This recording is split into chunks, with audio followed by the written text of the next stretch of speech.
Hi guys, welcome to Study Point English classes.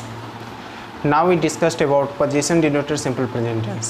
दोस्तों आज हम non action denoter simple present tense के अंतर्गत position denoter simple present tense के बारे में चर्चा किए थे। प्रीवियस वीडियो में हम non action denoter simple present tense के 4 टाइप्स बताए थे, उनमें से एक का चर्चा करेंगे। तो चलिए हम लोग लिखेंगे position डिनोटर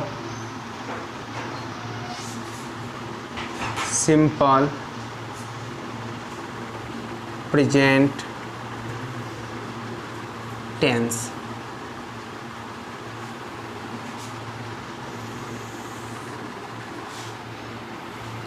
position denoter simple present tense.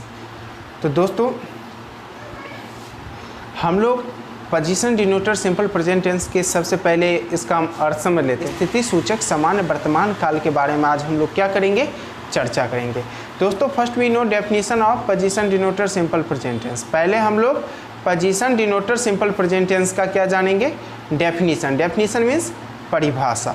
तो चलिए हम लोग परिभाषा पर डिस्कस करते हैं और इसके बारे में जानने की कोशिश करते हैं। चलिए इसका परिभाषा हो जाएगा a non action denoter simple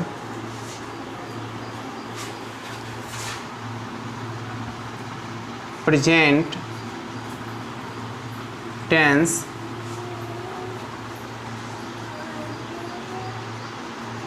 which denotes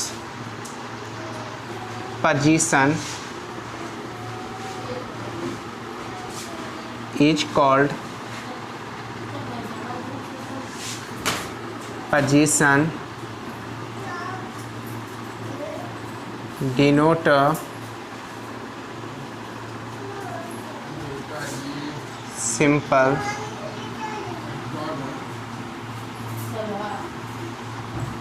present tense. दोस्तों देखिए यहाँ position denoter simple present tense के मैंने यहाँ डेफिनेशन लिखा है। A non action denoter simple present tense which denotes position is called position denoter simple present tense. यानी जिस non action denoter simple present tense से स्थिति का बोध होता है उसे स्थिति सूचक सामान्य वर्तमान काल कहते हैं। तो first we know definition of position denoter simple present tense. हम लोग पहले जान गए कि position denoter simple present tense का डेफिनेशन क्या है। Now I know identification of non position denoter simple present tense. अब हम लोग position denoter simple present tense का क्या जानते हैं, आइडेंटिफिकेशन। आइडेंटिफिकेशन मीन्स क्या होता है, पहचान। तो अब हम लोग जानेंगे आइडेंटिफिकेशन।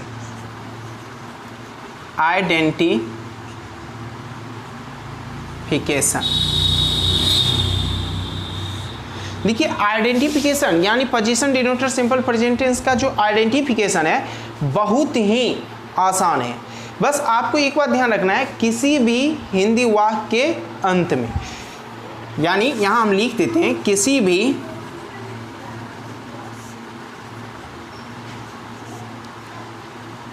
हिंदी वाक्य के अंत में, यानी किसी भी हिंदी वाक्य, इसका जो मैं पहचान लिखा रहा हूं, यदि किसी भी हिंदी वाक्य के अंत में अगर मिल जाए तो समझ जाइएगा ये position denoter simple present tense का सेंटेंस है।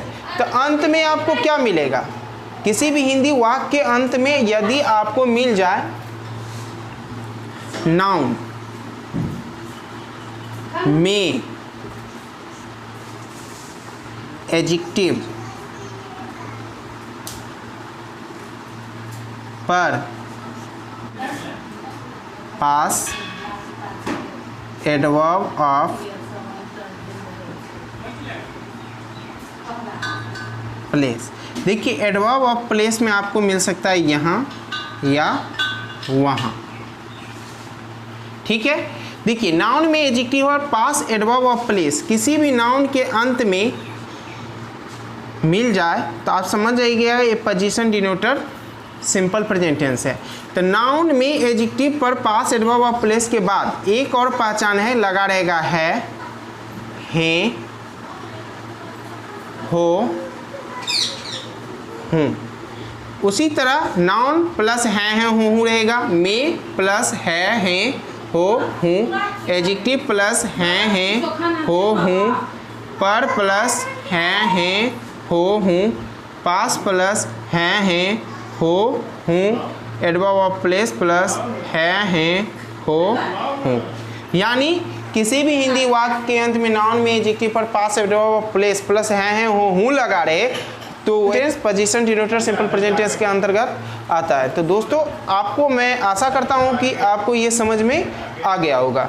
चलिए अब हम इस पे कुछ एग्जाम्पल देखते हैं, उसके बाद स्ट्रक्चर देखेंगे। जैसे देखिए एग्जाम्पल में हम यहाँ लिखते हैं वह अच्छा है, अच्छा है। तो अब यहाँ देखिए अच्छा क्या है, एडजेक्टिव है, और है क्या है, तो एडजेक्टिव प्लस है मिल गया। देखिए एडजेक्टिव प्लस है यानी इसकी पहचान के अंतर्गत आ गया। जैसे लिखते हैं मैं राम हूँ। अब यहाँ दोस्तों देखिए राम क्या है, नाउन है, उसके बाद हूँ मिल गया, यानी ये क्या है, position denoter simple present tense. यानी आप यहाँ देख सकते हो कि हूँ बहू आपका आइडेंटिफिकेशन यहाँ क्या कर रहा है, मिल रहा है। तो इस तरह आपको इस पर कोई भी सेंटेंस अगर इस आइडेंटिफिकेशन पर मिले तो उसे position denoter simple present tense के अंतर्गत रख सकते हैं। अब हम इसके स्ट्रक्चर के बारे में क्या करते हैं, चर्चा करते हैं। तो फर्स्ट मैं इसको मिटा देता हूँ। चलिए दोस्तों मैंने आपको बताया था कि स्ट्रक्चर के अनुसार सेंटेंस 5 प्रकार के होते हैं। इससे प्रीवियस वीडियो में भी मैंने वो पांचों स्ट्रक्चर के बारे में चर्चा किया था, लेकिन वो action denoter simple present tense के बारे में चर्चा किया था। लेकिन अब यहाँ हम चर्चा करेंगे non action denoter simple present tense के अंतर्गत position denoter simple present tense के स्ट्रक्चर। उसमें सबसे पहला हम लोग चर्चा करेंगे अफर्मेटिव सेंटेंस। तो पहला स्ट्रक्चर इसके अंतर्गत क्या आएगा, अफर्मेटिव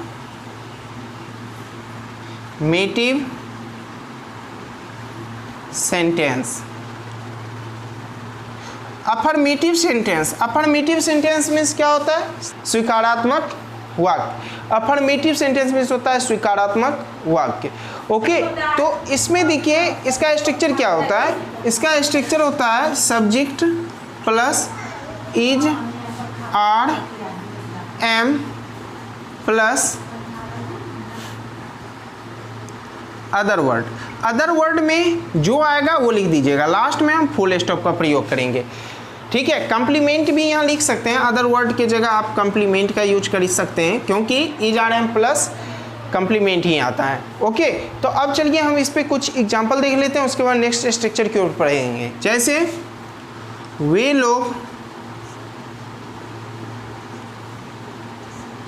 खुश हैं, खुश हैं। तो देखिए एडजेक्टिव प्लस है मिल गया, यानी ये क्या है, position denoter simple present tense. यानी इसका स्ट्रक्चर आपका सब्जेक्ट, सब्जेक्ट क्या है, वे लोग, वे लोग का अंग्रेजी दे, और दे के साथ इज आर एम में क्या लगता है, आर लगता है, और खुश एडजेक्टिव है, यहाँ क्या हो जाएगा, हैप्पी। हो गया दोस्तों। इस टाइप का ट्रांसलेशन आप लोग किसी भी ट्रांसलेशन बुक के फर्स्ट एक्सरसाइज में ही बनाए होंगे। ठीक है, तो इसलिए इसमें ज़्यादा एग्जांपल देने की जरूरत नहीं है, आप लोग इस टाइप के ट्रांसलेशन बहुत सारे बना चुके हैं। अब चलिए हम लोग सेकेंड स्ट्रक्चर पर चलते हैं, और वो स्ट्रक्चर है निगेटिव सेंटेंस। दूसरा स्ट्रक्चर इस पर चर्चा करेंगे हम, निगेटिव सेंटेंस, नकारात्मक वाक्य। देखिए इसका स्ट्रक्चर बहुत ही आसान होता है, subject plus is are am, उसके बाद सिर्फ नोट लगाना है, not plus complement plus full stop. Other word भी लिख सकते हैं यहाँ। चलिए इस पे एग्जांपल देख लेते हैं। हम लोग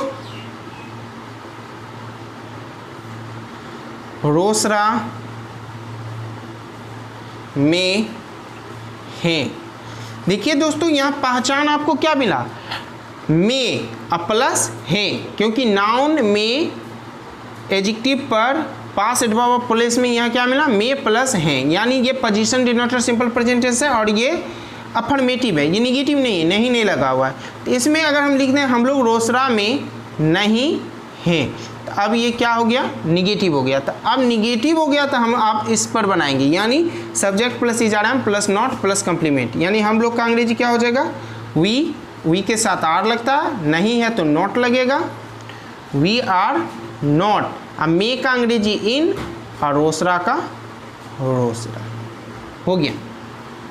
अब चलिए नेक्स्ट स्ट्रक्चर पर चलते हैं, और तीसरा स्ट्रक्चर है आपको interrogative sentence. Interrogative sentence means होता है प्रश्नवाचक वाक्य। इसका स्ट्रक्चर देख लेते हैं। शुरू में इसमें आ जाता है इज, आर या एम, उसके बाद सब्जेक्ट, उसके बाद कम्प्लीमेंट, और लास्ट में याद रखिएगा क्वेश्चन मार्क का प्रयोग करते हैं। जैसे हम यहाँ लिखते हैं क्या बंदर छत पर है, तो देखिए इसमें पहचान क्या है, लास्ट में पर प्लस है मिल गया, तो यानी इसका पहचान है पर प्लस है, यानी ये position denoter simple present tense के अंतर्गत है। और इसका स्ट्रक्चर है is are am plus subject plus complement plus question mark. तो उस पर बनाइए। तो यहाँ सब्जेक्ट क्या है, बंदर, बंदर यहाँ एक है, इसलिए सिंगुलर के साथ हम इज का प्रयोग करते हैं, इसलिए यहाँ शुरू में हम इज लिखेंगे इज आर एम से। अब बंदर का अंग्रेजी क्या हो जाएगा यहाँ, द मंकी। अब पर का अंग्रेजी ऑन, और छत का अंग्रेजी रोप, लास्ट में क्वेश्चन मार्क। हो गया दोस्तों। चलिए अब हम लोग नेक्स्ट स्ट्रक्चर पर चलते हैं, और अगला स्ट्रक्चर है इंट्रोगेटिव निगेटिव सेंटेंस। इसको हम मिटा देते हैं। चौथा स्ट्रक्चर लिखेंगे इंट्रोगेटिव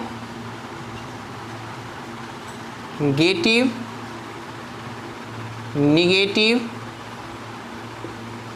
सेंटेंस। दोस्तों इसका भी स्ट्रक्चर बहुत ही आसान है। शुरू में इज आर एम का प्रयोग करते हैं इंट्रोगेटिव सेंटेंस की तरह, उसके बाद सब्जेक्ट, और इसमें सिर्फ सब्जेक्ट के बाद नॉट का यूज करते हैं, उसके बाद कम्प्लीमेंट आएगा, उसके बाद लास्ट में फुल स्टॉप। चलिए एग्जाम्पल देख लेते हैं। क्या वह पटना के पास है। अब दोस्तों यहाँ देखिए पास नहीं है। अब देखिए ये इंट्रोगेटिव निगेटिव सेंटेंस है, ये क्या है, इंट्रोगेटिव निगेटिव सेंटेंस। अब देखिए पास नहीं है, नहीं लगा हुआ, शुरू में क्या है, तो इंट्रोगेटिव निगेटिव सेंटेंस। अब पहचान क्या है, पास प्लस है, यानी position denoter simple present tense है। और इंट्रोगेटिव निगेटिव का स्ट्रक्चर यहाँ लिखा है, वह का ही के साथ इज का प्रयोग होता है, तो हम यहाँ इज लिखेंगे, इज। उसके बाद सब्जेक्ट ही नहीं लगा हुआ है तो हम नॉट का यूज करेंगे। उसके बाद देखिए पास का अंग्रेजी होता है नियर, पटना का पटना, स्थान में का नाम वही होता है।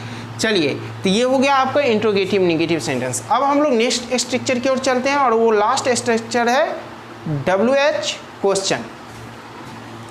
पांचवा WH क्वेश्चन। WH क्वेश्चन में देखिए कुछ नहीं है, शुरू में सिर्फ WH वर्ड लगाना है, जो मैं पहले ही बता चुका हूँ WH वर्ड क्या होता है। अब इज आर एम उसके बाद आप यूज करिएगा, उसके बाद आप सब्जेक्ट का यूज करिएगा। इसमें नोट आ भी सकता है, नहीं भी आ सकता है, इसलिए हम ब्रैकेट में लिख दिए। उसके बाद आप कम्प्लीमेंट का यूज करिएगा, और लास्ट में फुल स्टॉप का। चलिए इस पर एक एग्जाम्पल का प्रयोग करते हैं। वे लोग क्यों वहाँ नहीं है। दोस्तों यहाँ गौर से देखिए बीच में क्यों आ गया, यानी ये WH वर्ड हो गया। वहाँ क्या है, एडवर्ब ऑफ प्लेस है, और प्लस है हूँ मिल गया, यानी ये position denoter simple present tense के अंतर्गत आ गया। अब दोस्तों हम इसको बनाने की कोशिश करते हैं इंग्लिश, इसका ट्रांसलेशन क्या होगा। तो देखिए ये WH क्वेश्चन है, तो WH वर्ड शुरू में लिखेंगे, तो क्यों का अंग्रेजी क्या होगा, वाई, तो हम लिखेंगे वाई। अब देखिए सब्जेक्ट वे लोग है, वे लोग का अंग्रेजी दे होता है, दे के साथ आर लगता है, तो हम यहाँ क्या लिखेंगे आर, उसके बाद लिखेंगे दे। अब देखिए नहीं है तो लिखेंगे नॉट, और वहाँ का अंग्रेजी देयर, बन गया। दोस्तों इस तरह हम position denoter simple present tense की ट्रांसलेशन को हम आसानी से क्या कर सकते हैं, बना सकते हैं।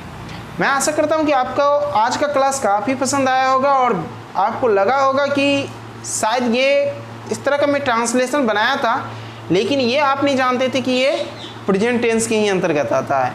तो आपको ये समझ में आ गया होगा। अगर आपको ये वीडियो अच्छा लगा, ये क्लास अच्छा लगा तो लाइक कर दीजिए, और अगर कोई दिक्कत है तो कमेंट बॉक्स में अपना दिक्कत को शेयर कीजिए और लिखिए, मैं उसका सॉल्यूशन बताने की कोशिश करूँगा। और मेरे जो नए व्यूअर हैं मैं उन्हें कहूँगा आप इस चैनल को जितनी जल्दी हो सब्सक्राइब कर लीजिए, क्योंकि ये एडुकेशन चैनल है और इसमें आपको इंग्लिश और मैथमेटिक्स संबंधी हर एक प्रॉब्लम सॉल्व किया जाएगा। Okay, thank you, see you tomorrow.